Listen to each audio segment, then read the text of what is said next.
அனைத்து பண்பட்ட நல்லுள்ளங்களுக்கும் என்னுடைய இனிய பணிவான நல்வணக்கங்கள். இந்த காணொளியில நான் உங்க கூட பகிர்ந்து கொள்ள போற ஒரு விஷயம் எத பத்தினதுன்னு பார்த்துட்டீங்கன்னா, இந்த திமுக கட்சியினுடைய நிறைகள் மற்றும் குறைகள். திமுக ஆட்சியில் நடந்த நிறைகள் மற்றும் குறைகள். அதாவது முதல்ல நிறைகள நம்ம பார்த்துருவோம். என்னென்ன நிறைகள் அவங்க ஆட்சியில நடந்திருக்குது, என்னென்ன நல்லது பண்ணியிருக்காங்க அப்படிங்கிறத பார்த்துருவோம். அதுக்கப்புறம் குறைகள நம்ம பார்ப்போம். முதல்ல நிறைகள் அப்படிங்கிற விஷயத்துல பார்த்துட்டோம்னா, நான் பார்த்த வரைக்கும் சில இடங்கள்ல இந்து மத கோயில்களுக்கு சம்மந்தமான அதாவது சொந்தமான நிலங்களையே எவ்வளவோ இடங்கள்ல ஆக்கிரமிப்பு செய்யப்பட்டிருந்தது. அதையெல்லாம் மீட்டு மீட்கப்பட்டிருக்குது திமுக ஆட்சியில. பின்னர் என்னன்னு பார்த்துட்டோம்னா, ஆ அதாவது ஏழை மக்களுக்கு எந்த அளவுக்கு ஒரு வளர்ச்சி திட்டங்கள் முன்னாடி ஏற்பாடு செய்யப்பட்டிருந்ததோ, அத ஒரு நல்ல வழியில நடத்துனாங்கன்னே நம்ம சொல்லலாம்.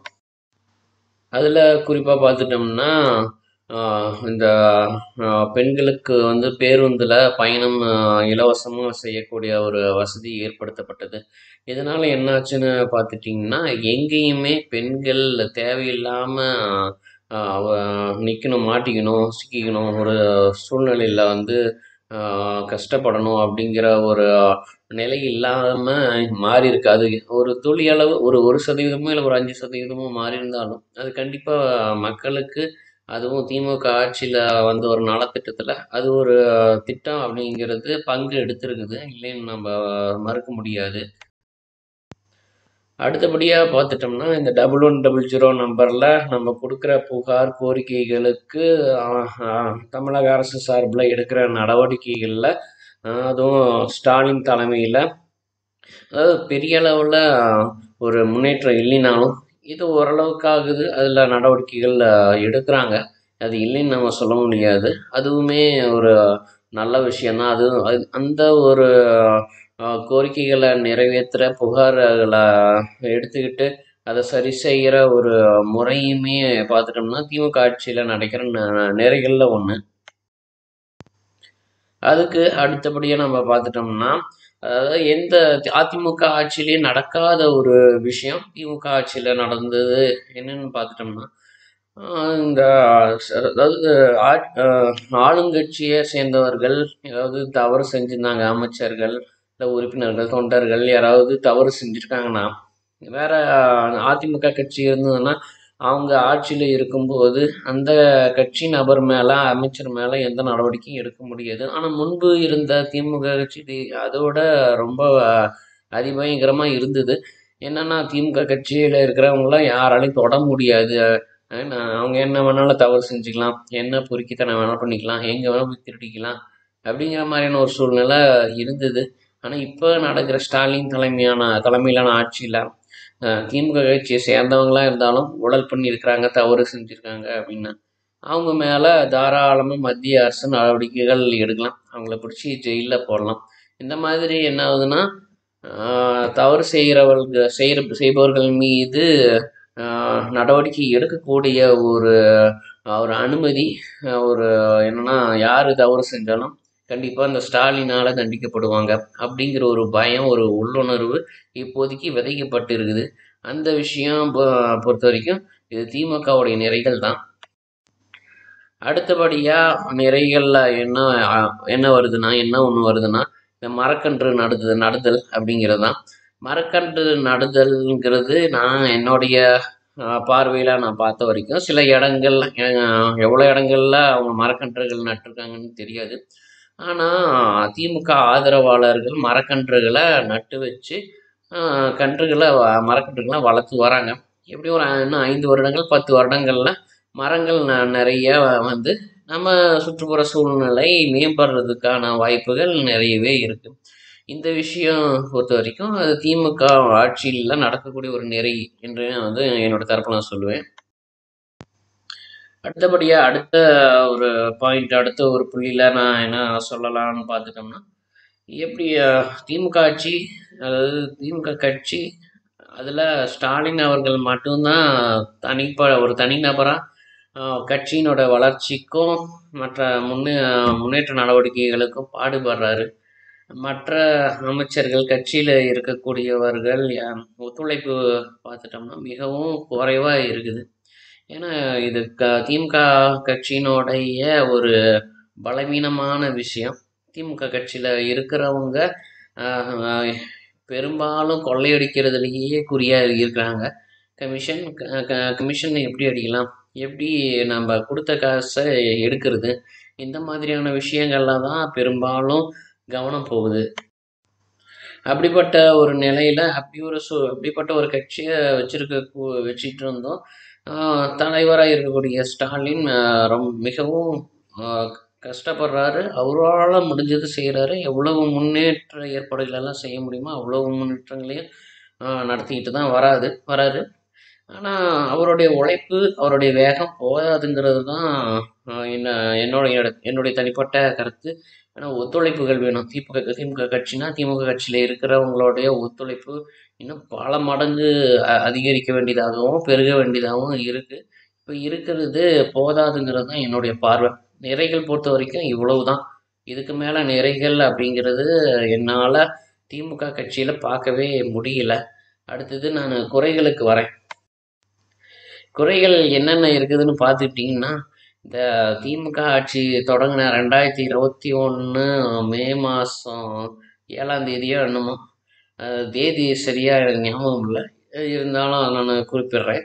அந்த தேதியில் ஆட்சியில் பதவியேற்றில் இருந்து என்னென்ன சம்பவங்கள் நடந்திருக்கு, மக்களை இந்த அளவுக்கு பாதிச்சிருக்குது. இதில் மக்களை பாதித்த சம்பவங்களை மட்டும் நான் எடுக்கிறேன். ஏன்னா மக்களை பாதித்த சம்பவங்கள் தான் கண்டிப்பாக நாம் இன்னைக்கு பார்க்க வேண்டியதாக இருக்குது. அதுதான் குறைகளாகவும் எடுக்கணும். அதுதான் அரசியலமைப்பு பொறுத்த வரைக்கும் நல்லது. அதில் சம்பவமே என்னன்னா, கொரோனாவால் பாதிக்கப்பட்டு நிறைய மக்கள் இறந்தது தான். ஆட்சியினுடைய தொடக்கத்திலேயே மக்களில் 20,000க்கும் மேலே தமிழ்நாட்டிலேயே இறந்தாங்க. அது யாராலையும் மறுக்கவும் முடியாது, மறக்கவும் முடியாது. அது மிகப்பெரிய ஒரு குறை, திமுக ஆட்சியில் ஏற்பட்ட குறை. அதன் பிறகு பார்த்துட்டோம்னா, இந்த கொரோனா பாதிப்பு, கொரோனா நோயினால் தாக்கப்பட்டு இறந்தவர்களுடைய அந்த ஒரு குறை நடந்துட்டு இருக்கும் போதே மழை வெள்ளத்தினுடைய பாதிப்பு ஏற்பட்டுடுச்சு. மழை வெள்ளம் ஏற்படுறதுக்கு முன்னாடி ஒரு 2 மாதம் 3 மாதத்துக்கு முன்னாடி வடிகால் இந்த திட்டத்தை எல்லாம் சரியாக அமல்படுத்தியிருக்கணும். அதை இன்னமுமே அமல்படுத்தலை. 97% சரியாயிடுச்சு, நிறைவடைஞ்சிருச்சு, 95% நிறைவடைஞ்சிருச்சு அப்படின்னு பொய்யான கணக்குகளை, பொய்யான தகவல்களை கூறி மக்களை பாதிக்கப்பட வைத்தது இந்த திமுக கட்சியினுடைய ஆட்சி தான். இப்போ இறுதியில் என்ன சொல்லியிருக்காங்கன்னா 42% தான் முடிஞ்சிருக்கு, இன்னும் 58% வேலை முடியலைன்னு சொல்கிறாங்க. அதுக்காக வாங்கின 4000மோ 4300 கோடியோ நிதியுதவி என்னாச்சு அப்படிங்கிறது மக்களினுடைய கேள்வி. மக்கள் இதனால் பெரிய லெவலில் பாதிக்கப்பட்டிருக்காங்க. குறிப்பாக சென்னை மாநகராட்சியில் இருக்கக்கூடிய மக்கள் எப்படின்னா ஒரு மீளா துயரத்தில் பாதிக்கப்பட்டிருக்கிறாங்க. இது பார்த்துட்டோம்னா திமுக ஆட்சியினுடைய மிகப்பெரிய ஒரு குறை.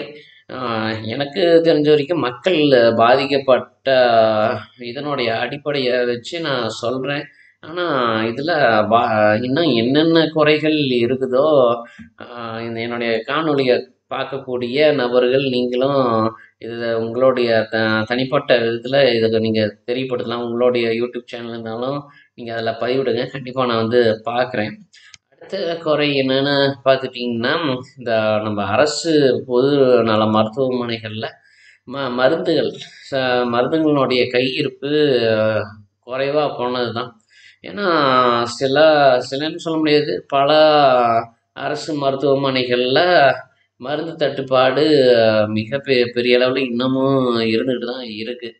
காரணம் என்னன்னா, அது ஆட்சியினுடைய நிர்வாகத்தினுடைய திமுக கட்சியினுடைய ஆட்சியினுடைய நிர்வாகத்தினுடைய ஒரு செயல்திறனில் ஏற்பட்டிருக்கிற மிகப்பெரிய குறைபாடு.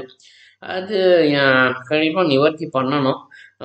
அதுக்காக மிகப்பெரிய அளவில் நடவடிக்கைகள் எடுக்கணும். ஆனால் நடவடிக்கைகள் எடுக்கிறது இதுக்கப்புறம் ஸ்டாலின் தலைமையான அரசு எடுத்துகிட்டு போகுது. ஆனால் இது வரைக்கும் இருக்கிற குறைகளில் இதுவும் ஒன்று வருது. இன்னொன்று மருத்துவமனைகளில், அதுவும் குறிப்பாக அரசு பொதுநல மருத்துவமனைகளில் செவிலியர்களினுடைய நடவடிக்கைகள் சரி இருக்கிறது இல்லை. அங்கே அனுமதிக்கப்படுற கர்ப்பிணி பெண்கள் கிட்ட ஒரு அவமரியாதையாக அநாகரிகமாக நடந்து கொள்வது, அநாகரிகமான வார்த்தைகளில் பேசுவது, லஞ்சம் கேட்பது, இந்த மாதிரியான ஒரு கொடுமைகள், ஒரு என்னென்னா பிரச்சனைகள் இன்னமும் அரசு பொதுநல மருத்துவமனையில் ஓடிட்டு இருக்குது. கர்ப்பிணிகளுக்கு தவறான சிகிச்சைகள் அளிக்கப்பட்டு அவங்க இறந்தது. அப்புறம் குழந்த பிறந்ததுக்கப்புறம் குழந்த குழந்தைக்கு கொடுக்குற சிகிச்சையில் ஏற்பட்ட பிரச்சனை, அப்புறம் இன்னும் பல குறைபாடுகளை மருத்துவத்துறையை பொறுத்த வரைக்கும் நம்ம அடுக்கிக்கிட்டே போகலாம். அவ்வளோ குறைகள் ஏற்பட்டிருக்குது திமுகவினுடைய இப்போ தற்போதைய ஆட்சி. இன்னொரு முக்கியமான குறை என்னன்னு பார்த்துட்டோம்னா, இந்த விக்னேஷ் விக்னேஷ் சிவன் நயன்தாரா ஜோடிகளுக்கு பிறந்த இரட்டை குழந்தைகள், அதுவும் வாடகை தாய் மூலமாக அவங்க பெற்றுக்கொண்டது. அதுக்கான தீர்வு இன்னும் அரசு மூலமாக நீதிமன்றங்களில் எந்த மாதிரி அவங்களுக்கு தண்டனைகள் வழங்கப்பட்டதுன்னு நமக்கு தெரியல.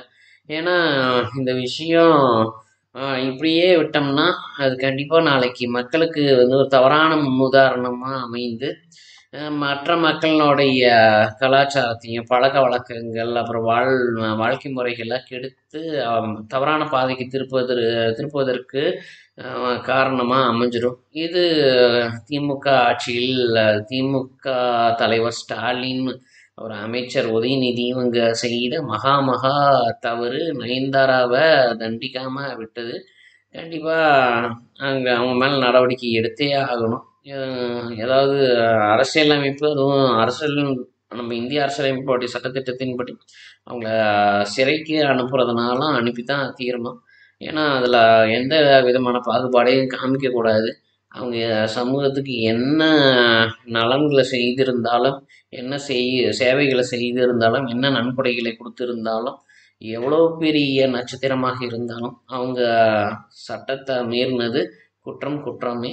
அதற்காக அவங்க தண்டிக்கப்பட வேண்டும். இந்த நயன்தாரா விக்னேஸ்வரன் தம்பதியினர் தண்டிக்கப்படாதது கண்டிப்பாக திமுக ஆட்சியில் ஏற்பட்ட மிக பெரிய தவறு, மிகப்பெரிய குறை. அடுத்த குறை என்னன்னு பார்த்துட்டோம்னா, நில அபகரிப்பு, நில ஆக்கிரமிப்பு, இந்த G2 மாதிரியான ரியல் எஸ்டேட் நிறுவனங்களை வச்சு பண்ணுறது தான். நம்ம தமிழகம் இருக்கிறதே பார்த்துட்டோம்னா ஒரு சில சதுர கிலோமீட்டர் பரப்பளவில் தான் இருக்குது. அதில் மலைகள், ஆறுகள், குளங்கள், ஏரிகள், கொட்டைகள், நதிகள், இன்னும் நம்ம அந்த பகுதிகளெல்லாம் தவிர்த்துட்டு நம்ம விவசாயம் பண்ண வேண்டிய நிலங்கள், அப்புறம் இன்னும் சில பகுதிகளெல்லாம் நம்ம தவிர்த்துட்டு பார்த்துட்டோம்னா நமக்கு இருக்கக்கூடிய நிலங்கள் மிக குறைவு தான். ஏன்னா நம்ம எந்த மாதிரியான மக்களுக்கு கட்டடங்களை கட்டி கொடுத்து அவங்க தொழில் நடத்த, அல்லது பிழைப்பு நடத்த, அல்லது வாழ்ந்து கொள்ள இடம் கொடுக்குறவங்க பார்த்துட்டோம்னா இந்த கார்ப்பரேட் நிறுவனங்களில் பணிபுரியறவங்கள தான் வந்து பெரும்பாலும் குடியிருப்புகளை பயன்படுத்திக்கிற மாதிரி அமைச்சு கொடுக்குறாங்க. ஆனால் இன்னும் நடைமேடைகள்லேயும் தெருக்குலையும் ஓரத்துலேயும் அங்கே இங்கே தங்குறவங்களுடைய எண்ணிக்கை அப்படியே தான் இருக்குது. ஏன்னா நில ஆக்கிரமிப்புங்கிறது ஒரு தீர்வு ஆகாது. மக்களுக்கு ஒரு விழிப்புணர்வு ஏற்படுத்தணும். இந்த விழிப்புணர்வு எப்படிப்பட்டதாக இருக்கணும்னா, அவங்க கண்ணா பின்னான்னு இனப்பெருக்கம் செஞ்சுக்கிற ஒரு விஷயத்துலேருந்து அவங்கள விடுவிச்சு அவங்களுடைய நிலைமையை எப்படி மேம்படுத்திக்கலாம் அப்படிங்கிற ஒரு விழிப்புணர்வில் வந்து ஒரு கண்ணோட்டத்தில் தான் விழிப்புணர்வு இருக்கணும். அதுக்கான நிறைய முகாம்கள் அமைக்கணும், நிறைய அறிவுரைகள் கொடுக்கணும். அறிவுரைகள் மேம்பட்டதாக இருக்கணும், வெளிப்படைத்தன்மையுடையதாக இருக்கணும், பக்குவமானதாக இருக்கணும், நாகரிகமானதாக இருக்கணும், மரியாதையுள்ளதாக இருக்கணும். மக்களுக்கு எந்த அளவுக்கு சேவைகளை மேம்படுத்த முடியுமோ அந்த அளவுக்கு மேம்படுத்தணும். அப்படிப்பட்ட மேம்படுத்தப்பட்ட சேவைகள் ஸ்டாலின் தலைமையிலான ஆட்சியில் பெரிய அளவில் குறைபாடோடு இருக்குது. ஏன்னா முன்பு எடப்பாடி பழனிசாமி ஐயா அவர்கள் செய்த ஆட்சியில் இருந்த ஒரு நிறைகள் கூட இப்போ இருக்கிற ஆட்சியில் பார்க்க முடியல. ஏன்னா எடப்பாடி பழனிசாமி ஐயா அவர்கள் அவங்க ஆட்சி செய்தபோது எந்த அளவுக்கு நில ஆக்கிரமிப்புகளை தவிர்க்கலாம், எந்த அளவுக்கு விவசாயத்தை ஊக்குவிச்சு அது மூலமாக விவசாய உற்பத்தி பொருட்களை பெருக்கி அதன் பிறகு அது மூலமாக மக்களினுடைய பசி பட்டினியை போக்கலாம். இப்படியெல்லாம் இருந்தது. ஏரிகளை அவரால் முடிஞ்ச அளவுக்கு தூர்வாரினார், வடிகாலை அமைச்சார். அதனால் மக்கள் சில இடங்கள்ல இந்த வெள்ள பாதிப்புல இருந்து தப்பிச்சாங்க. ஆனால் திமுக தலைமையிலான, அதுவும் குறிப்பாக ஸ்டாலின் தலைமையிலான ஆட்சியில் இந்த விஷயம் பொறுத்த வரைக்கும் நில ஆக்கிரமிப்பு மிகப்பெரிய குறைபாடாக இருக்குது.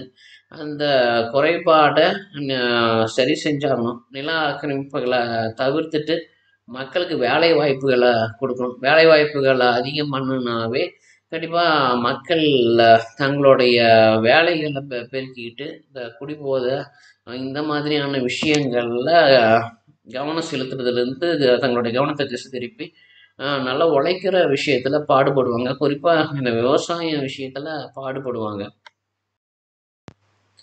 அடுத்தபடியாக நான் சொல்ல போகிற குறைபாடு என்னென்னா விலைவாசி உயர்வு. விலைவாசி உயர்வு எது இதில் அதிகமாகிடுச்சு பார்த்துட்டிங்கன்னா, முதல்ல மின் கட்டணத்தில் தாறுமாறாக விலைவாசி ஏறி போயிடுச்சு. அதுவும் இப்போ சில நூறுகளில் வந்துக்கிட்டு இருந்த மின் கட்டணமானது தற்சமயம் சில ஆயிரங்களில் தான் வருது. அதையும் விடாமல் வசூல் பண்ணிக்கிட்டே தான் இருக்கிறாங்க. அடுத்த இந்த மின் கட்டணத்தோடு சேர்ந்து பால் விலை உயர்வையும் அதையும் நம்ம விலைவாசி உயர்வில் எடுத்துக்கிட்டு தான் ஆகணும். அடுத்தது இந்த நம்ம அன்றாடம் வாங்கக்கூடிய அத்தியாவசிய பொருட்களில் என்னென்ன இடங்கள்லாம் விலைவாசி உயர்வு ஏற்படுத்த முடியுமோ அவ்வளவும் விலைவாசி உயர்வு ஏற்படுத்தினாங்க.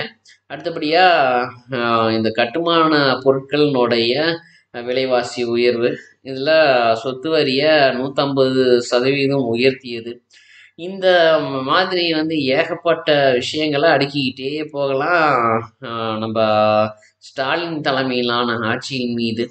இப்படி விலைவாசி உயர்வை தாறுமாறாக கண்ணா பின்னான்னு ஏற்றிட்டு போனாங்க அப்படின்னா, இதனால மக்களினுடைய ஒரு பழக்க வழக்கங்களில் ஏற்படக்கூடிய ஒரு கவன மாற்றம், இல்லை திசை திருப்பம், இல்லை பாதிப்பு, இது என்ன ஆகும்னா ஜனநாயக கட்டமைப்பு பெரிய அளவில் ஒரு உடைக்கிறதுக்கோ இல்லை செதறதுக்கோ இல்லை சிதைக்கிறதுக்கோ வழிவகைகளை ஏற்படுத்தும் அப்படிங்கிறது தான் ஒரு நிசப்தமான உண்மை.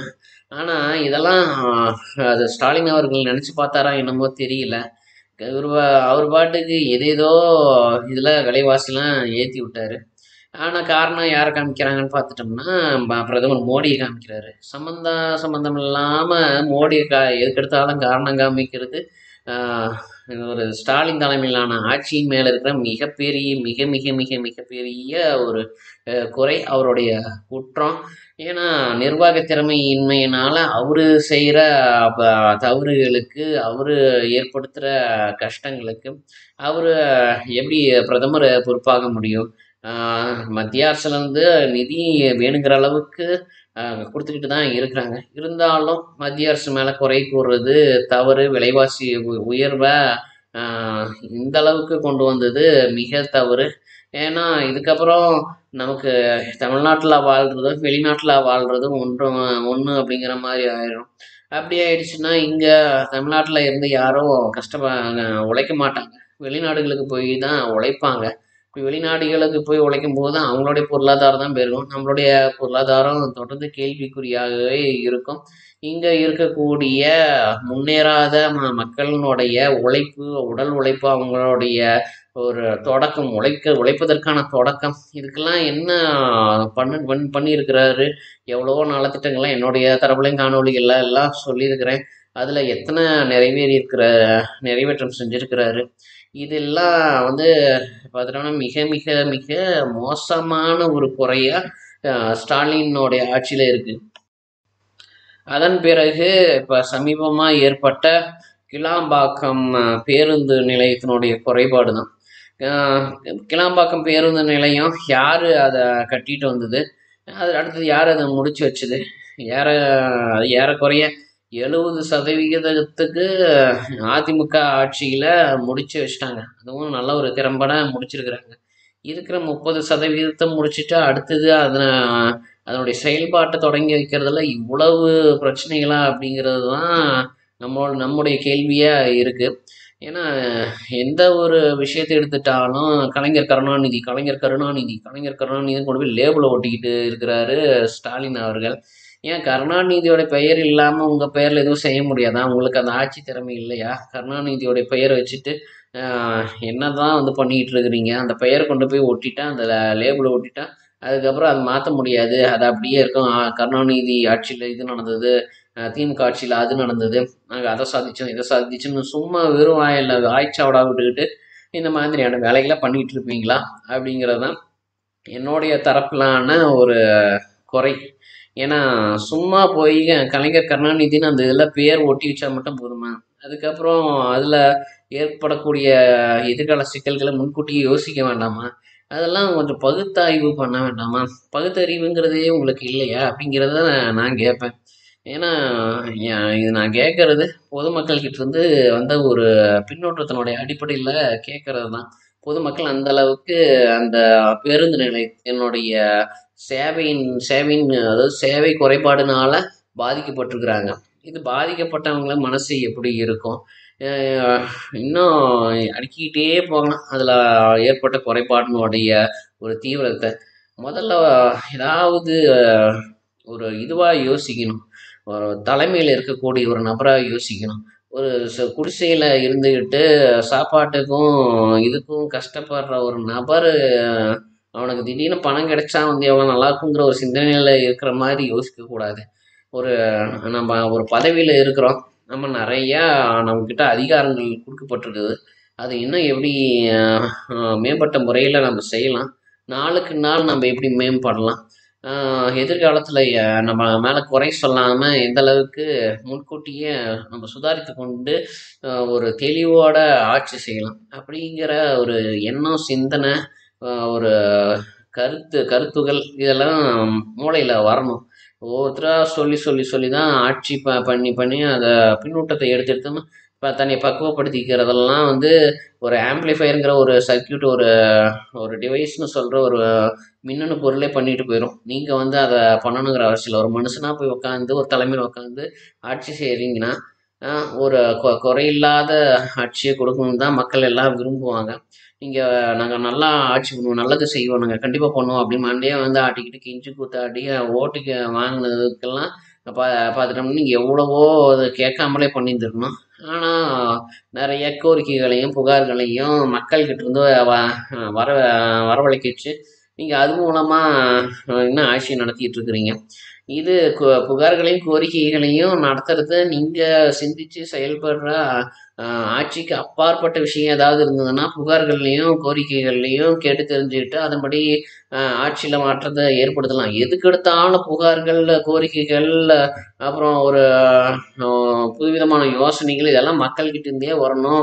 இந்த யூடியூபர்கள் மாதிரியான ஒரு செலிப்ரிட்டிஸ்கிட்டே இருந்து எல்லாம் வரணும். ஒரு முக்கிய பிரமுகர்கள்கிட்ட இருந்தே வரதை வச்சு நம்ம பண்ணிடலாம் அப்படின்னு நினச்சிக்கிட்டு இருந்தீங்கன்னா இன்னும் அது எத்தனை காலம் தான் தொடர்ந்து நீங்கள் இந்த மாதிரி நினச்சிட்டு எதுவுமே உங்கள் தரப்பில் யோசிக்காமல் ஒரு புது திட்டத்தை ஒரு உருப்படியாக ஏற்படுத்தாமல் கொண்டு வராமல் இருக்கிறதுனால தொடர்ந்து மக்கள்கிட்ட இருந்து வரும்போது பிரச்சனைகளோட தான் வரும். ஏன்னா மக்கள் தங்களுடைய நலனை மட்டும் தான் பார்ப்பாங்க, மற்றவங்களுடைய நலனை பார்க்க மாட்டாங்க. நீங்கள் தான் ஆட்சியில் இருக்கிறவங்க, தலைமையில் இருக்கிறவங்க எல்லா மக்களுக்கும் பொதுவான நல்லதை பற்றி யோசிக்கணும். அந்த பொதுவான நல்லதை பற்றி யோசிக்கலைன்னா நீங்கள் ஆட்சியில் இருக்கிறதே வீணு. நீங்கள் மக்களாட்சிக்கு, ஜனநாயக ஆட்சிக்கு, ஜனநாயக முறை ஆட்சிக்கு ஒத்து வராத ஆள். உங்களுக்கு ஜனநாயக முறை ஆட்சியே சுத்தமாக வரல. நீங்கள் கட்சி நடத்துகிறதே வீணு. கட்சியை இழுத்து மூடிட்டு பேசாமல் நீங்கள் வேறு வேலையை பார்த்துட்டு கிளம்பலாம் அப்படிங்கிறது தான் பலதரப்பட்ட மக்களினுடைய குமுறலாக இருக்குது இன்றைக்கி இருக்கிற காலகட்டத்தில். இதை நான் தனிப்பட்ட விதத்தில் சொல்கிறேன்னு நீங்கள் தயவுசெய்து நினைக்க வேண்டாம். மக்களினுடைய மனசில் திமுக ஆட்சிக்கு எதிராக மிகப்பெரிய ஒரு குறையாக இது இருக்குது. திமுக கட்சி ஜனநாயக முறை ஆட்சிக்கு ஒத்து வராது இப்போது இருக்கிற சூழ்நிலையில்.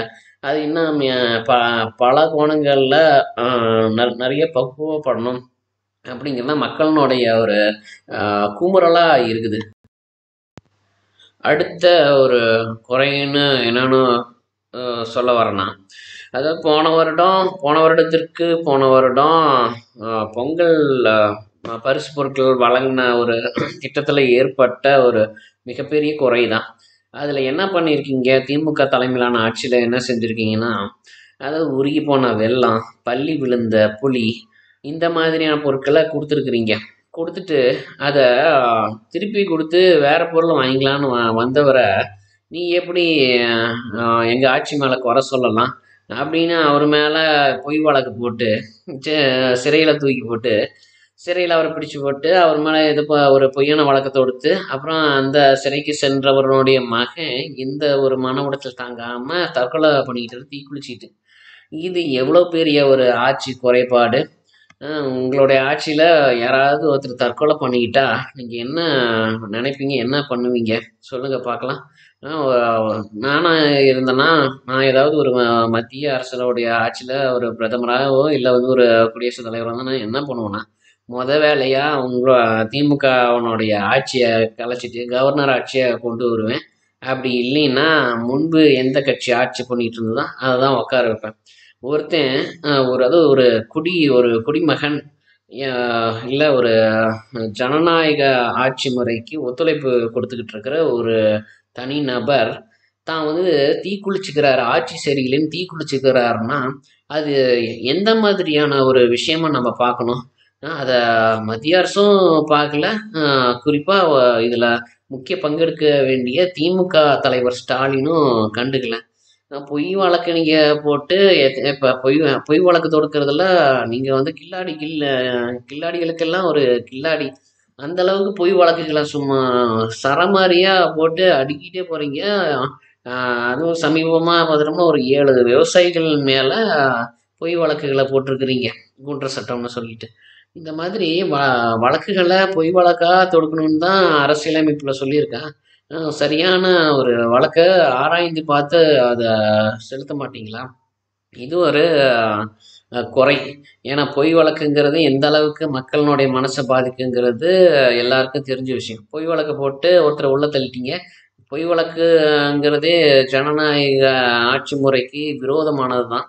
அந்த ஜனநாயக ஆட்சிக்கு விரோதமான ஒரு விஷயத்த இன்னும் மத்திய அரசு கேட்கல. அந்த இறந்து போனவங்களுக்கு என்ன ஆச்சுன்னு ஒன்றும் சொல்லலை. இது மிகப்பெரிய குறை. இப்படி நிறைய அடுக்கிக்கிட்டே போகலாம். இன்னும் அடுத்தடுத்த பாகங்களில் நான் என்னென்ன தகவல்களை சேகரிக்கணும் அது எல்லாத்தையும் நான் உங்களுக்கு கொண்டு வரேன், கண் முன்னாடி கொண்டு வரேன். அதாவது திமுக ஆட்சி அப்படிங்கிறதுல என்னென்ன பின்னூட்டங்கள் நான் என்னுடைய தரப்பில் கொடுத்துருக்குறேனோ இதுக்கெல்லாம் நீங்கள் பதில் சொல்லியே ஆகணும். இன்னொன்று, நான் தவறுபட்ட ஒரு விஷயம், ஒரு மிகப்பெரிய, அதாவது மனித குலத்திலேயே இந்த மாதிரியான ஒரு ஆட்சி குறைபாடு ஏற்படக்கூடாது அப்படிங்கிற ஒரு விஷயம் என்னன்னு பார்த்துட்டிங்கன்னா, அந்த புதுக்கோட்டையில் ஒரு கிராமத்தில் குடிநீர் தொட்டியில் ஏற்பட்ட மலம் மனிதனுடைய மலத்தை கலந்தது தான். அது இன்னும் வரைக்கும் யார் கலந்தது அப்படிங்கிறத நீங்கள் கண்டுபிடிக்கவே இல்லை. அதை நீங்கள் கண்டுபிடிச்சிங்களோ இல்லையோ, இன்னும் அதை செய்தி மூலமாக மக்களுக்கு தெரியப்படுத்தவே இல்லை. இது ஏன்? இது யாருடைய குறைபாடு? யாருடைய யோகிதை? யாருடைய முகத்தை இதை திரையை கிழிச்சு காமிக்கிற மாதிரியான விஷயம் எல்லாம் ஸ்டாலின் பேரில் தான் விழும். ஸ்டாலின் ஸ்டாலின் ஸ்டாலின் திமுக தலைவர் ஸ்டாலின் தான் எல்லா குறைபாடுகளுக்கும் காரணமானவர். நீங்கள் உங்கள் வீட்டில் சாப்பாடுக்கு பதிலோ இல்லை குடிக்கிறதுக்கு தண்ணிக்கு பதிலோ ஒரு மலத்தையோ இல்லை மூத்திரத்தையோ உங்களை கொண்டாந்து வச்சா நீங்கள் அதை சாப்பிடுவீங்களா இல்லை குடிப்பீங்களா? நீங்கள் ஆட்சி பண்ணுற மக்களுக்கு இப்படிப்பட்ட ஒரு ஆட்சியை கொடுத்தா இது யாரால் ஏற்றுக்க முடியும்? இது மனசளவில் நீங்கள் சிந்திச்சு பார்த்தீங்களா? இல்லை இந்த வழக்கு தான் இன்னும் மக்களுக்கு என்ன தீர்வு, யார் அந்த வேலை பண்ணது அப்படிங்கிற ஒரு விஷயத்த இன்னும் நீங்கள் கண்டுபிடிச்ச பாடு இல்லை. என்னதான் உங்கள் ஆட்சியினுடைய யோகிதமோ எல்லாம், நீங்கள் என்னதான் ஆட்சி பண்ணிகிட்டு இருக்கீங்களோ தெரியல. இன்னும் வாயில் இந்த மாதிரியான விஷயங்கள் தவறுகள் நடக்கும்போது அதை கண்டுக்காமல் ஆட்சிங்கிற பேரில் ஏதோ ஒன்று நடத்திட்டு இருக்கும்போது அப்படியே கோபம் தாறுமாறாக வருது. இது எல்லாம் மக்களினுடைய ஒரு கொந்தளிப்பு தான். கண்டிப்பாக இதுக்கெல்லாம் நீங்கள் நாளைக்கு எம்பி நாடாளுமன்ற தேர்தலுக்கு நீங்கள் வாக்கு கேட்க போகும்போது மக்கள் கேட்பாங்க. நீங்கள் பதில் சொல்கிறதுக்கு தயாராக இருங்க.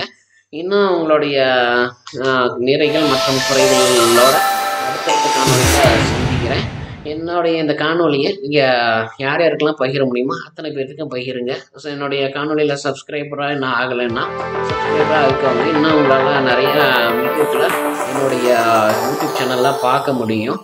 நன்றி, வணக்கம்.